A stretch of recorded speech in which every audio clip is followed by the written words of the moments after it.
আমাদের নির্বাচনী ইশতেহারে স্বাস্থ্য খাতকে আমরা অত্যন্ত গুরুত্ব এবং অগ্রাধিকার দিয়েছি। স্বাস্থ্য খাতে বাজেট বৃদ্ধি সহ একেবারে তৃণমূল পর্যায়ে সেবা দেওয়ার জন্য আমরা 1 লক্ষ স্বাস্থ্যকর্মী নিয়োগ করব এবং সেই সাথে তৃণমূলে এই সেবাকে উন্নত করার জন্য এদেরকে প্রশিক্ষণ দেওয়া, এদের নিয়মিত যেন তারা চাকরিস্থলে থাকে, যন্ত্রপাতি ওষুধপত্রের সাপ্লাই বাড়ানো, এগুলো সব কিছুই সেখানে আছে।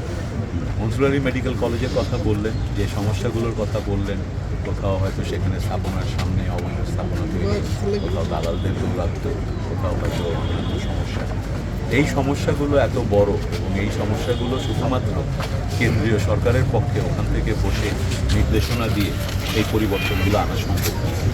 আমরা জাতি হিসেবে বা এই পুরো রাষ্ট্রই গত 15-17 বছরে আমরা একটা দুর্নীতির ভিতরে নিমজ্জিত হয়েছি।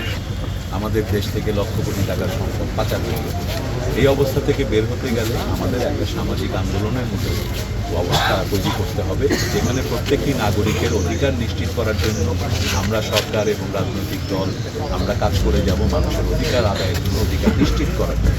স্বাস্থ্য অধিকার একটা মৌলিক অধিকার। সাধুবাদ জানাবো এই হাসপাতালের কর্মকর্তা কর্মচারী প্রত্যেককে, তারা তার মানে রেসপন্ড করছে। আমি আসছি এই তথ্যটার উপরে তারা রেসপন্ড করে এটাকে ভালো করছে।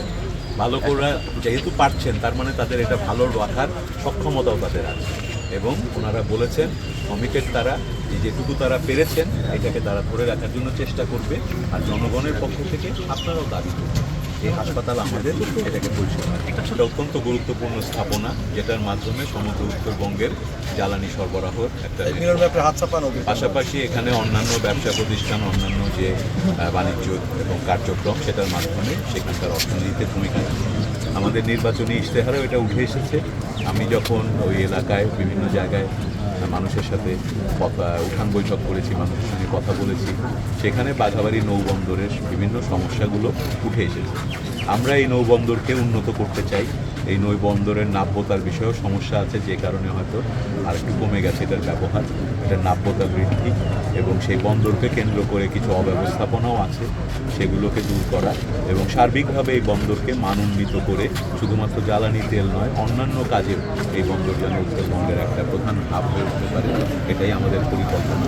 আমরা এটা নিয়ে মন্ত্রণালয় এবং সঙ্গে আলোচনা শুরু করেছি।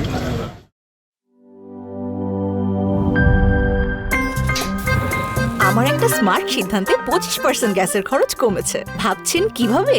সাধারণ গ্যাস স্টোভ বদলে আমি এনেছি আরএফএল গ্যাস স্টোভ। এর সাইন্টিফিক নজল ও ব্রাস বার্নার ক্যাপ সমানভাবে তাপ ছড়িয়ে রান্না করে দ্রুত, তাই গ্যাসও বাঁচায় 25%, টাকাও বাঁচে 25%। আরএফএল গ্যাস স্টোভ নিরাপদ ও গ্যাস সাশ্রয়ী।